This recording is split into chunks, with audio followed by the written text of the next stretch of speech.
Okay, I'd like to call to order the October 21st meeting of the Economic Development Commission. We're in the McCloskey Conference Room. It's approximately 4:08 p.m. And I think the first thing we'll do is a roll call. So, Liz? Ms. Final? Okay, member, Tim? Tim Hankey, member. And Kurt Zorn, member. So we have a quorum. And Jane Cooper-Smith, staff. great. And Dee, you're on also your staff, correct? Dee? She's frozen. Okay. Well, Dee De La Rosa, staff. Dee De La Rosa's staff is available too. And we see Mr. Green, Casey, Ms. Green? Yes. Ms. Green, I sorry. think it's fine, honestly. Sorry. I'm from the Maple Heights neighborhood. Okay, thank you, and sorry. All right. We have approval of the minutes to do. We have minutes that were corrected for May 20th, 2025. Anybody have any comments? I don't think I was here in May, but I'll be happy to make a motion for the other one. Yeah, I was here by Zoom. I will move approval. Okay. And since there are only three of us, I will second it, and we will ask for a vote. All in favor, say aye. Opposed? And I'll abstain. If this is the May one, I don't think I was serving on this one in May. So I think you can still vote.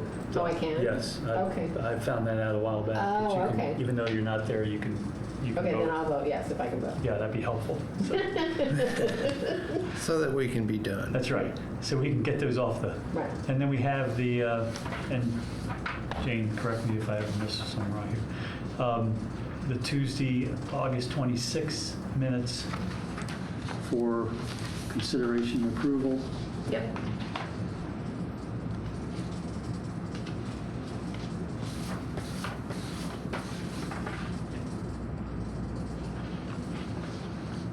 Well, I'll make the motion. If I can vote, I can certainly make a motion. You certainly may. Yeah.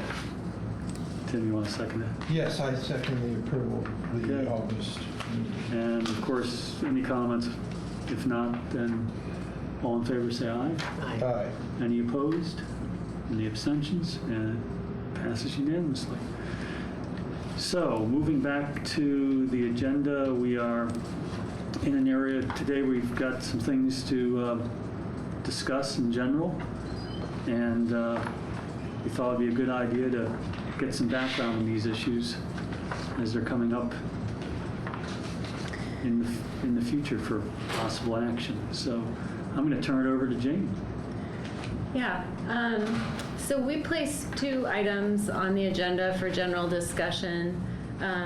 One is more developed than the other. So I'll share just a little summary here. I have a slide deck I can share actually. Wherever I put it. Where did I put the slide deck? So I think if I duck over. Sorry, everyone. Okay. Dee, does that show as this slide deck? Hopefully it does. So, like I said, we placed two items on the agenda for general discussion.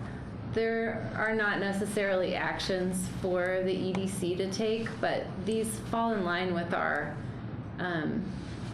or could fall in line with our economic development framework, which we spent some time discussing, I think in our August meeting. That included this item of kind of activating and advancing different nodes of commercial activity, kind of thinking of Bloomington as a city that contains multitudes instead of just one downtown district, but that we offer a lot of different areas of our town with different experiences for visitors and residents. Along those lines, we kind of identified this area surrounding Miller Showers Park, or rather businesses identified this area and requested that it be named the Stadium District. They requested that of Council Member Stossberg and Rosenbarger, and then the Chamber of Commerce brought it to ESD. we talked about it for a long time, and then we proposed legislation to council on 10/22, and it was fairly well received, but it was. That's tomorrow, right? Oh, I meant to say 9/22. Oh, okay, all right. Sorry. It was well received in theory, but residents, especially of Maple Heights, had very consistent feedback that they didn't want their neighborhood in there, and they didn't feel like it was appropriate. And so for an R4 neighborhood to be in the district, and so the legislation was tabled. We brought the feedback to our GIS team, and the map that you're looking at now is the map that incorporates their feedback and council feedback. So the R4, which is the residential zoning district, is removed. It's all commercial with the exception of the Garden Hill neighborhood, which is the student development district. And so that zoning district has a different identity than the R4, and we felt like that was really appropriate to include. So I think this conversation is just to let you know that this is a discussion that's happening and that we're thinking critically about how to just advance the identity of this neighborhood in a more deliberate way. We've seen a lot of development around Miller's Showers in 2019 with the UDO updates, or 2020, that really targeted the area east of Miller Showers for student residential, and then that's really driven a lot of activity to that area. So we remain excited about the opportunity to brand this district, and think this is pretty straightforward. It's a name. There are concerns about whether the name will drive so much activity that our infrastructure won't accommodate it, but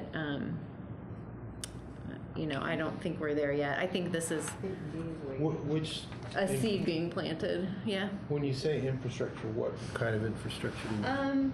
Pedestrian infrastructure primarily. And there is a need for that. I drive through there on my way home every day, and you can just tell there are a lot more people using the district than there were. Sidewalks could be improved. Yeah, and they will be.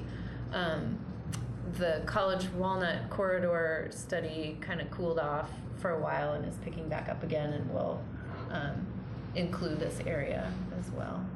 It runs how far north, that study? Yeah, how far does that, because I'm trying to guess.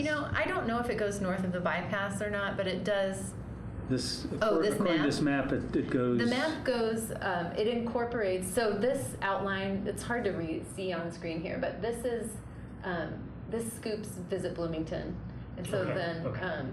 That's what I wanted to know, how far up it went. yeah, How and far like, north. this is the Kroger Kinzer, so if they wanted to label themselves the Stadium District Kroger, they could do that. And the This Harley is- Davidson's picked up there too. Yeah, and yeah. Holiday Inn and all that. And Yeah. the major intersection is 17th Street, right? Or no, that's a bypass. This is the It's a bypass. bypass, Yeah. And then 17th Street's But- at the bottom of the park. Does, yeah. And this is a little bit of the commercial over here. It goes over to, it includes Smoking Jacks and some of the other areas. So how does Maple Heights compare to Garden Hill? So Maple Heights is zoned R4, and Garden Hill is student, I just want to look up the official title. If you give me a second. A lot of apartment complexes up in there, right? Yeah, and there are some A number of rental houses. Rental homes. houses, yeah. Okay. So I can give you the descriptions if this loads.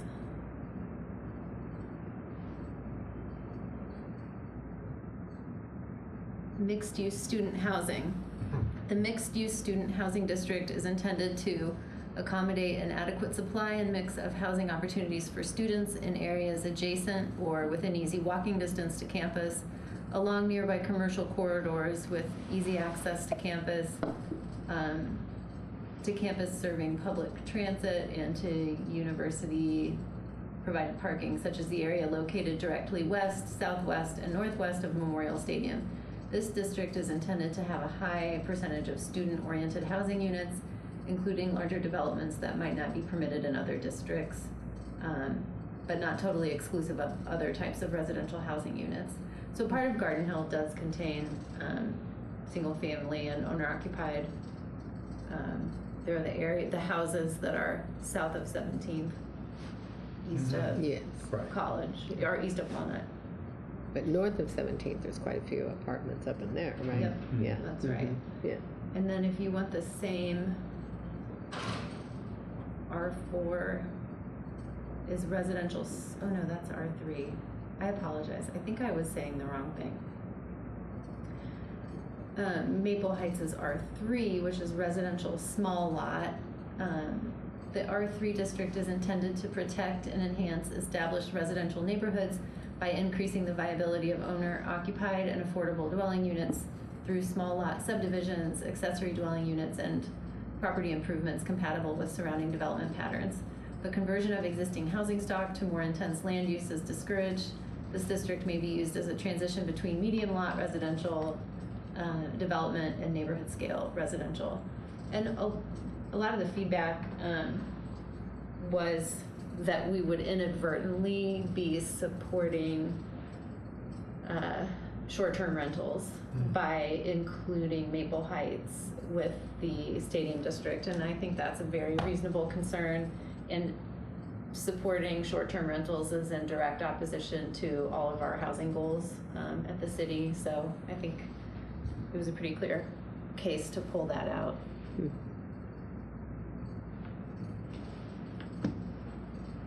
So anyway, I So don't how know. much was carved out after the resident feedback then, you know? It was really kind of this area, and then we had included parts of Cascades, Uh-huh. and so we just are following the zoning districts Okay. with the exception of this, including the mixed-use student. Okay.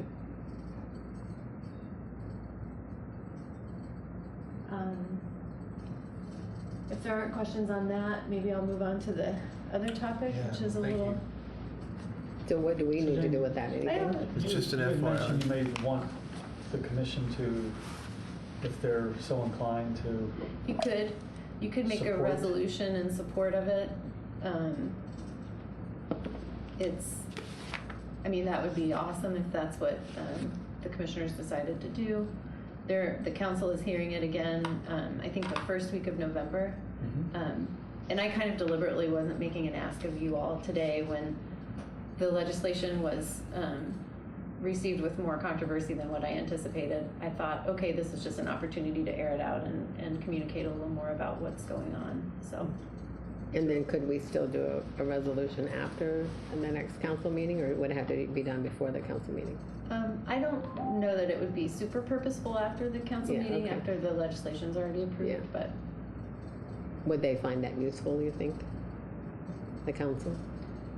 ESOC's not here to ask, but I think they do, I think it helps them to have input. so, Ms. Green, or did you say you live in the Maple Hill Heights neighborhood? Here, let me unmute you. I did. And sorry, I wasn't prepared for camera, No, but don't worry about it, don't worry about it. so I'm a bit of a hot mess. Yes, I'm in the Maple Heights neighborhood. So can you, I know you're not necessarily the representative of the neighborhood, but as a resident, can you comment on the newly drawn, the objections? I guess what I'm trying to get at, there were some objections from your neighborhood about being included, and now Yeah. it looks like you're excluded. So do you get a sense that that answers the objections that were raised?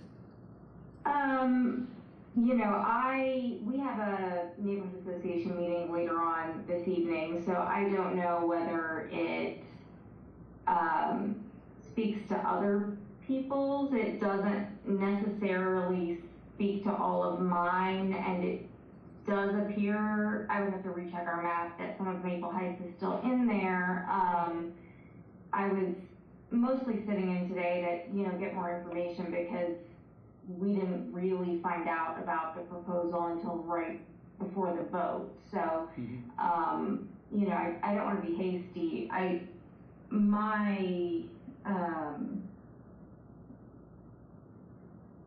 My interpretation of the feedback given at the council meeting wasn't so much that it had to do with zoning as in being R3 specifically, but kind of the pressure that we're already feeling regarding the stadium.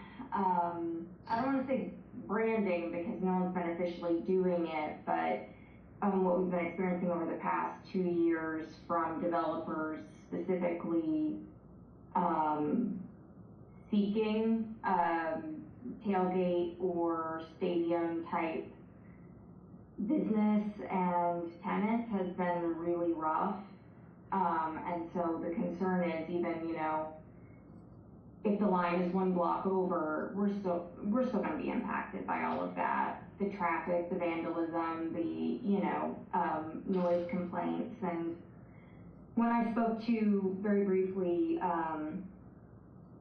some council members, the feedback that I received was that we just needed to complain louder and more consistently to the police and to hand in order to get that in control. And I'm kind of averse to any branding that puts us in an adversarial posture with our neighbors, you know?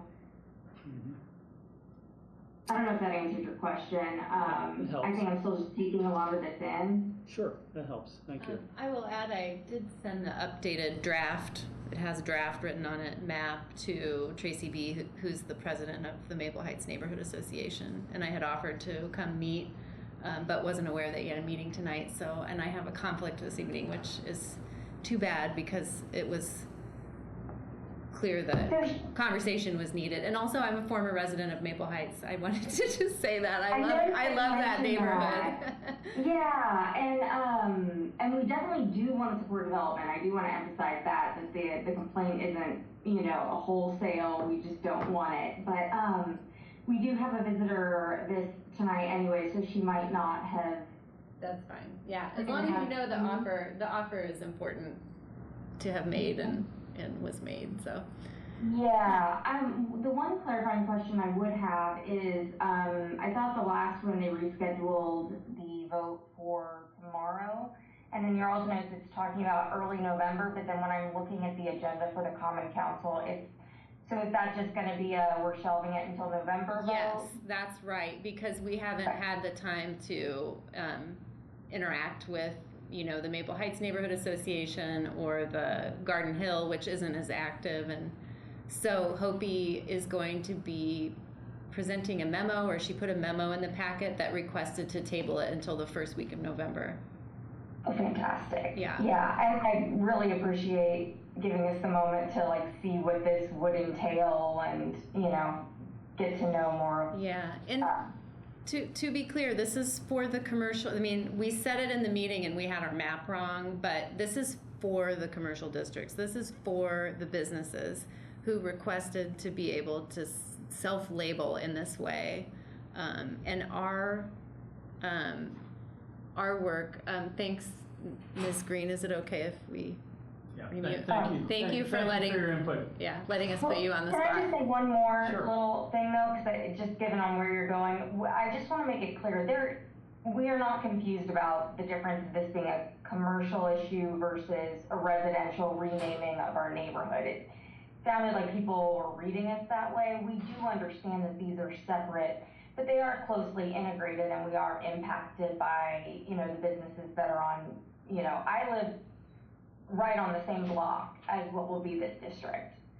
So, even as it's proposed effectively. So, I mean, we'll still be closely, it needs to be collaborative, you know. So, and then of course I'll go on mute. So I have a question for her. Yeah, go ahead. Liz has a question for you. I'm a fellow member here on this commission, and so I wanted to know what is it that you would suggest that would mitigate your concerns with the district?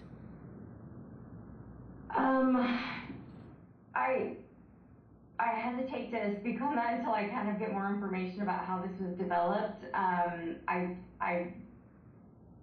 there One- concerns currently? I mean, what happens now? You mentioned something about you already have trash, you have that kind of thing. So is that the main thing now that you're concerned about, or what's happening now? The stadium affiliation, I see where it came from, and that seems to have been a strong discussion in the history of this. I'd like to get more information on that before I really speak. But yeah, I've had herbicides sprayed on my property to increase, the appearances when parents are around. I've had my motorcycle pushed over. I have had trucks of young boys, as I walk down the street, yelling and calling me a liberal bitch on my actual street, So I would say over the past 2 years, the demographic shift in some of the rentals, not all. I have student rentals right beside me, a little house, and I never had any problems. But from there, it's exclusively the rentals that I know are kind of marketing proximity to the stadium. Mm-hmm. So I don't know what happens now. We're just also dealing with behind my house, a dead end was recently opened up. No one was warned. Trees were cut down. We weren't given any feedback. And now people speed and where kids are playing on the road. And we're nowhere near the top of the priority for that, So, I mean, I think we're already impacted by this closer association with the stadium than we have been in previous years. And, I don't know how we resolve this, if it's dead set on it being the stadium district, but I'm just hoping to gather information so I can maybe think about that. Mm-hmm. And I don't know, but then will there be public comment for her and others to speak at the next meeting then? At the council meeting, yeah. Yes. Oh, uh-huh. yes. So you would have a chance to come to the council meeting in a little while, a few weeks, right? To speak about it again publicly, which you probably can develop and talk to others there and figure out what it is that you really might think about could work, right? Right, yeah. We just, as a neighborhood, need to get caught up on this proposal that's been in the works for a really long time, So, Ms. Could I ask you to do something tonight at your meeting? Could you encourage your neighborhood association to take the Economic Development Commission director up on her offer to come meet with you and possibly have a special meeting before the council meeting so people become better educated about what the intent is of the district and so forth? So then they can make more informed comments at the council meeting in November. I think that would be ideal if you could possibly advocate for that. That would be helpful. Yeah, I'd also offer I can probably bring our engineering director with me who would be able to speak about things like the dead end opening up, and maybe more important than what has happened is what is in the future, like what's in the transportation plan that might impact you all. Mm-hmm. So anyway, offer stands. Just an idea, if you're so inclined to advocate for that. Do they know how to? Oh, yeah. I have a feeling we'd all love that. You know how to reach? I'm in touch with their director of the neighborhood association, so she can reach out. And then also, I think Kate Rosenbarger is your council rep, and she also has all my contact info. So yeah, great. Thank you so much. We really appreciate it. Thanks for the time. Your input's been very helpful. Thank you. Thank you. So, given those comments, I personally think that it doesn't make sense for us to put forth I think that's fine. a resolution until we get more information. I'm not sure I'd be in support. Okay. I mean, I recognize the value of having neighborhoods named and creating small senses of community, et cetera. But this one's tied to this alcohol, additional alcohol. It's coverage. not tied to It's that. not technically, but they're, it's the same movement. No, it's separate. Can I go into Sure, that? yeah, Please, Okay. please.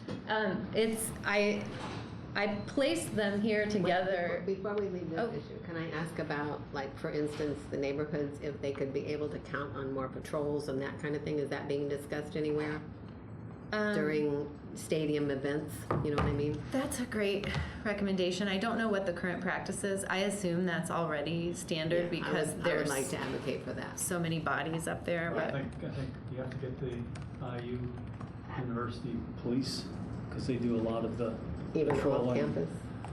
in those neighborhoods around Garden Hill. I think The they bigger They do already. picture to me is that in our community, we're becoming a first-class football We are. university. which in is a heartbeat. changing. And third-class academic maybe or whatever. I mean, Just the whole third. emphasis has changed, and we are going to suffer the consequences. Mhm. And in this case, in my view, we're being led by this change as opposed to being out in front and promoting what we think should happen. And Yeah. it's very difficult. I don't know what our council and especially mayor should do, but this is a consequence of. So this was a business-led initiative, is that right? yes, from January 2024, and Yeah. it kept getting tabled. Yeah. And so it was well before any of the current challenges that are being experienced. But I take the point, that there's a balance to be struck. Well, now it's just more relevant, right? The fact that it's going to be labeled something to go along with what's already happening. Well, I still think it's really important, thinking about the hoteliers, for example, and one of the best use cases that I think about is how our convention center is being developed. Mhm. It's not going to have a host hotel online, but having hotels be able to brand themselves the stadium district, they'll be able to know that they can have easy access to the convention center. So if it were to become part of our lexicon and it's just referring to this area up there, rather than I'm going to use hyperbolic language, but rather than like a Gomorrah of sorts, which is what I think the use of the term stadium is conjuring for people. And I think mainly we just want to flag that it's proximal to this space. It's a geographic identifier, and it has a positive association with IU sports. That said, the things that Ms. Green is describing to us really are, I think, not pleasant and perhaps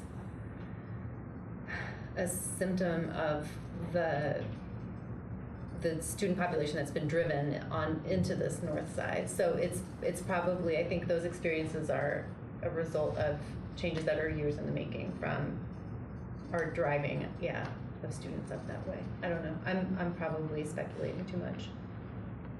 Well, there's a lot. I mean, it used to be a football game would have 20,000 people. Now it's 50,000. Mhm. Over 50. Yeah, and that's just a huge difference. Mhm.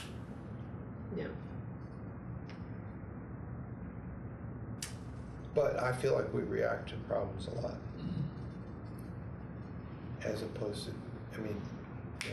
Do you think this naming is reacting to a problem? I think I'm not concerned about the naming. It's the liquor license thing Well, let's that I think is a bigger issue. talk about that. Let's turn to the Yep. alcohol permit. Can I give an intro? Sure. So I did really deliberately want to separate this from the stadium district because it has been, we were talking about a riverfront district. We tried to separate them so that we could just focus on the name and not have it be tied to the alcohol. And then during that council meeting, it became really clear that there was a lot of concern about this.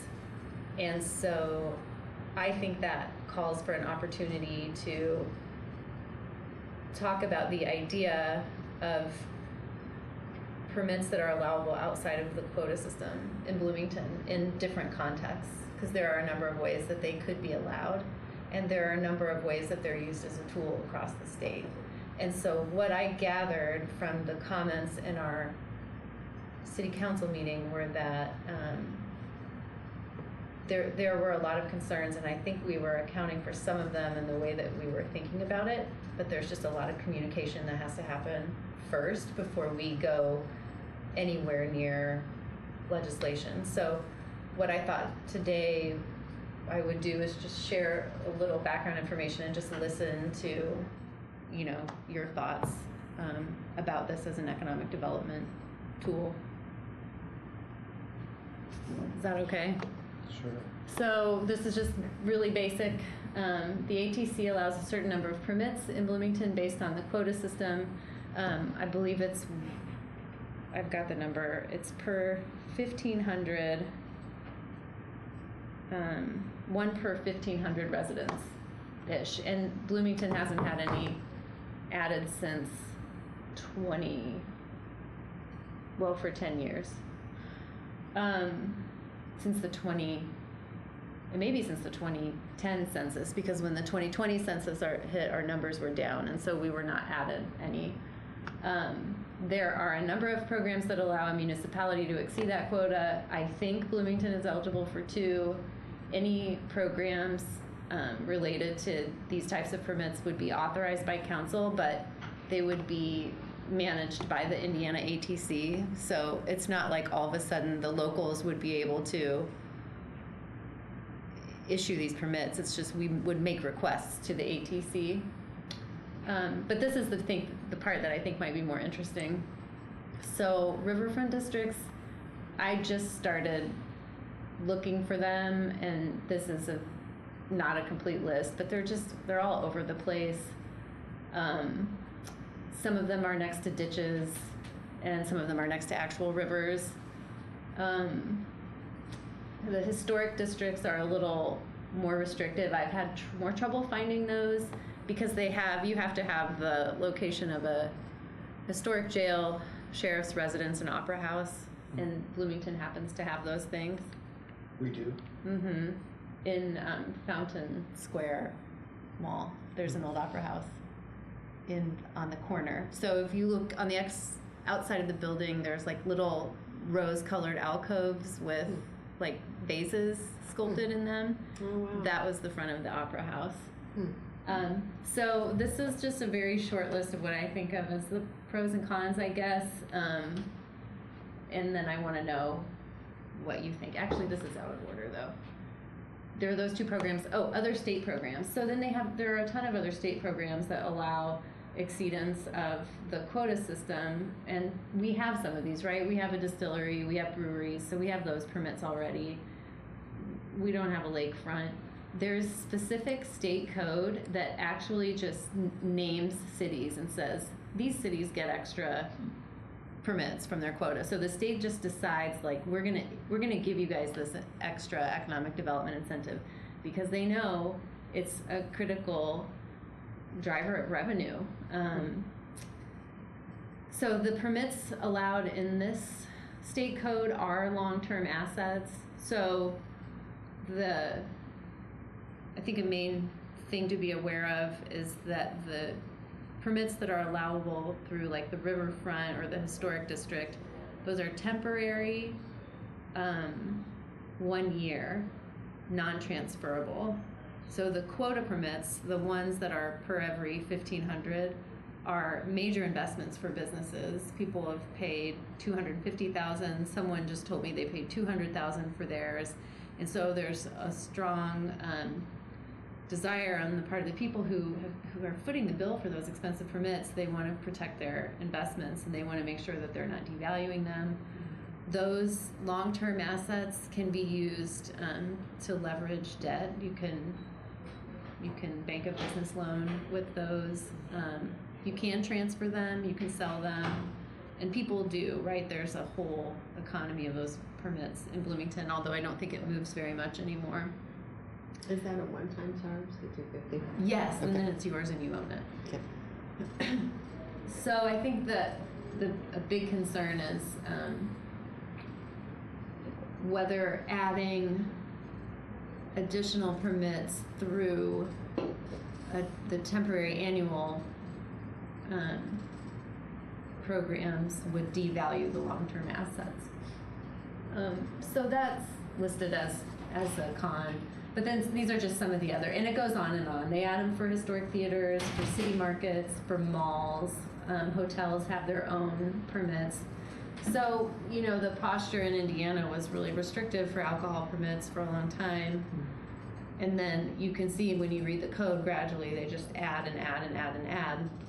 Bloomington is a really interesting case because we have a population of, we have a larger population with the students here, but they're not part of our permanent population. So with our quotas, we likely don't actually have that 1 per 1,500 of our residents 9 months of the year. So that has artificially driven up the price of our quota permits, in my opinion. And so Who sets the price? The market. the market. Okay, Yeah, and Because then if I you own guess it, you can sell it. sure. And as long as it's an arm's length transaction, it's the market that's deciding. When I say arm's length, there's no deal that's made. And then if we were to increase, if our quota were to increase, then the ATC would sell the first That's right. permits. So the state code sets prices for certain of the permits. But The ATC does set the initial price, yeah, but the secondary market is. I get And the then they do secondary like the market, lottery yeah. system or something. I think so. Yeah. So So we're, and just to be clear, we're talking about the city of Bloomington's quota, because the county's different. County has its yes, own, yes, outside the city limits. that's what I understand. Yeah. Because I had 2 county permits, but they were applied for them for a fee, not purchased for substantial sums. And that's probably Because of in the county, there's supply not much and demand. demand. Are they short term or long term? No, they're permanent, Yeah. but, so like on Sarah Road, we have the restaurant there as well. But Yeah, they're not, and that's how they're it not should be. valuable, not expensive. You should be able to access them. A business owner should be able to access them. So when I think about what I believe this could do for our economy, I see small restaurants closing in Bloomington, and I think about like Small Favors or I'm going to draw blanks right now, but we have had a number of food businesses close. Oh, Una would be another good one. They had wine only. But basically, you can control the parameters. And so you could say like only Monroe County headquartered businesses, Monroe County owned businesses could be eligible for this within this footprint. Only restaurants. Like the council could set the limits narrow enough that we're not going to flood the market. I think if we were to entertain something like this, we would want to go very gingerly, be very ginger about it. And did you indicate we would be at most limited to 2? Well, there are 2 programs that I think could be pursued. Oh, programs, okay. Yeah. And I'm talking a lot when I really want feedback, but it felt like I needed to share some of the upfront information. So there are 2 ways that I think we could be eligible, and then the legislation could set limits on those. Once again, these are 1-year temporary. Mm-hmm. And just to be clear too, they're liquor, because beer and wine, They're 3-way. yeah. They're 3-way. Beer and wine license is relatively easy to get. Yeah, and they can be cheaper than this even, I think. These, You can apply for them and they're a few $1,000s, Yeah, something yeah. like that. That process. So what we're talking about is the liquor 3-way license. I just reference that because the small restaurants often can have a beer and wine license. right. That kind of investment. Yeah, and I think the business case is just that restaurants, the margins are so bad on food, labor costs continue going up, supply chain is really difficult for small businesses to manage. The way that businesses nationally are dealing with this is through technology. A lot of local shops don't have the ability to adopt, I don't know, online ordering technology or whatever to help minimize labor. It could be in the kitchen or it could be at point of sale. And so it's like, well, what else could we do to help local food establishments really generate more revenue? And the other challenge, so we talked about the population challenge with our quotas. We are a population that's larger than our census count. We're serving a population larger than our census count. And then also we're really a 9-month economy. So our businesses and our small food businesses are especially challenged when, over December and then July and August. Do you think that will continue to play out as the convention center expands? I'm optimistic that that will buffer, Right. especially in the summertime. Right. And frankly, IU is working on some kind of, it's not just IU, it's a partnership, but on some summer programming that we hope will really kind of magnetize Bloomington at different times. Mm-hmm. So, but yeah.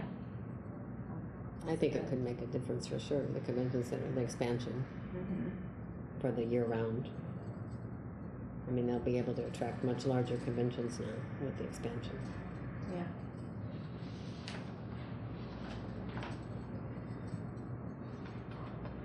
What So- other questions? What are the areas? What do you see as risk areas or areas that you think we should investigate more, or You mean locations? just what are your initial thoughts about the idea of trying to access some of these programs that the state makes available? What are the things you think we should be considering? Who do you think we should Can be the talking council to? delegate some of that oversight of the licenses to a body? Because I would hate to see the council Yes. Yeah. administer that. I mean, Jane, I'll be honest, I think we're talking about something I think we're heading left when we should be heading right, or the opposite. Tell me I mean, more. if you look at the goals, grow the workforce population, grow wages, reinforce economic base, I don't think it's on target. I mean, But Tim, I think I could see where it would be. If grow you- the workforce population. Sure, if you help smaller restaurants Yeah. stay viable, In a then really small way. A small restaurant can have a two-way license.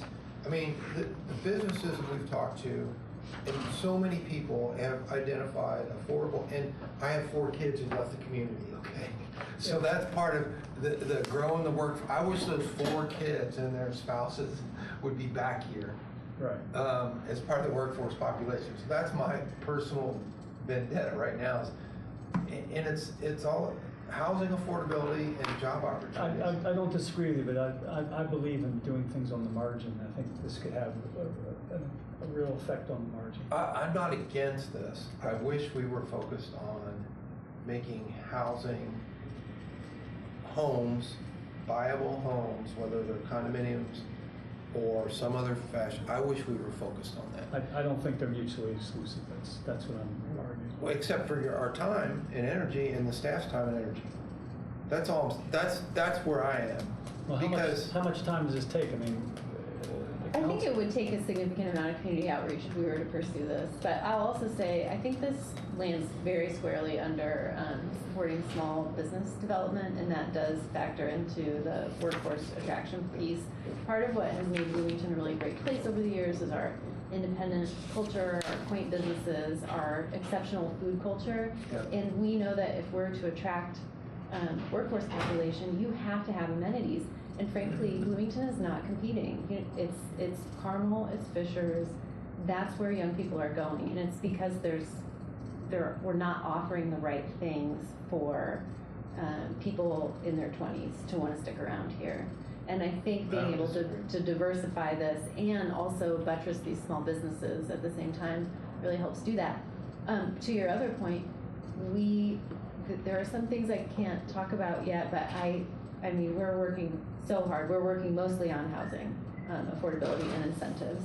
That's what most of my time is spent on. So this is definitely, I don't know what the right metaphor is, but this is definitely a side note to that, a grace note to that. but I think super important. Well, I'm not against it, but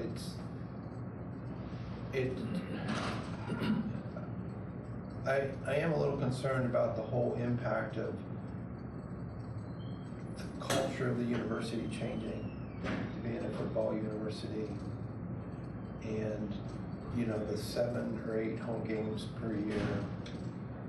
That's a pretty big thing. And so when it's packaged in with the stadium district, you know, that's where, to me, it's pointed in the wrong direction. I obviously, you know, 4th Street's a treasure, and all kinds of little restaurants. I go all the time and love them and do want to support them. Yeah. And so, if we get a couple extra liquor licenses, that would help a couple of restaurants. I'm not opposed to that, but that's likely to be. How would those restaurants surface to be able to get another liquor license, or to get a liquor license? Well, we would have to just communicate publicly about it, right? Like, And then is it first come, first serve, or there's criteria, or both? criteria. I think there would have to be criteria. I think that we would want to craft that really deliberately so that if we wind up with more applicants than licenses, we really know how to choose, how to make the selection. So I think there would definitely be challenges to implementing the program, but I don't think it would be insurmountable. I think this feedback's really helpful, and I think that's why I really tried to slow down once I got a sense of where the public discourse was at the council meeting where it was brought up. I just remember hearing that an historic district permit was discussed maybe 15 years ago, and all the businesses were traumatized from it, and nobody wanted to touch it again. But I think if we go slow and engage everyone, I'd like to really see if we can find a way. Dee? She wants to unmute. Yeah, I just wanted to say something to Tim's point. By creating these liquor licenses as well and giving them to small businesses, it's helping the service economy that's already here. I hear a lot from service workers. There are limited places to work if they're not making a whole lot of money in tips, and the lack of variety that Jane was talking about, and that lack of want and usage by young people is really affecting the server economy and the service economy that we have currently. So this would bolster and assist the workforce that we already have. So I think that that's something to also take into consideration, that it's helping the people that already live here and will live here and continue to live here. Thanks, Dee. I have a question, Jane. How much do you interact with other city departments, including utilities? Oh, all the time. Because it just occurs to me, I have been around a lot of small businesses, including restaurants, and the whole grease trap thing, that closed restaurants. Yes, and I don't know what you put in on SARE, but now they allow, it used to be no matter what the size of your business was, you were putting a $30,000 tank in the ground. Whether you were even building a restaurant. If Right. you're building a restaurant space, they wanted you to put in a $15,000 grease trap. Do you think that's been do you think it's successfully evolved, or do you think the challenges remain? I don't know much about it. Yeah. My understanding is that they allow different technologies, so like Green Turtle, which uses, I can't think of what the name is, but it's like a type of a fibery plastic, and those can run closer to 12 to 14 instead of 30,000. But you have to have the ability to put it in your space. So my perception is that it's evolved in a better way. I think they do let buildings go up without the interceptors, but I don't know if that's an exception or a rule. Just in my experience with small business, it's that kind of thing that, so even though you might be pushing to help small restaurants, there might be 2/3 of the city administration, you know, whether they're taking the parking away or whether they're requiring grease traps or whatever, they're feeling like they're strangled. So Yeah. Okay. I'm just saying, if, Look at the big stuff too. yeah, try to coordinate and coerce colleagues in other areas. You know, fire department, that's another one. I mean, really restrictive, really challenging. Yeah. So, anyway. I do think you could have a lot of impact. People may not know about it, but Yeah. you could have a lot of impact. Yeah, that's good feedback. Well, did we talk it out? I think so. More to come, perhaps, or I don't know. Well, what are the next steps, right? I think I don't know. I think that we've started. It's coming up at some of our business group meetings, so I think we'll just make sure the conversations surface there, and we'll continue talking with council members.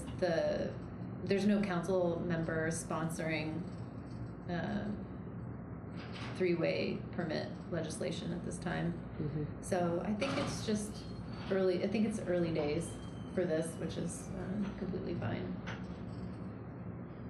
I don't know if I answered your question. Is there an ultimate goal? The ultimate goal is One of my goals is not to torture myself with legislation that's not going to go anywhere. very good. So, Seems yeah. like a good plan yeah.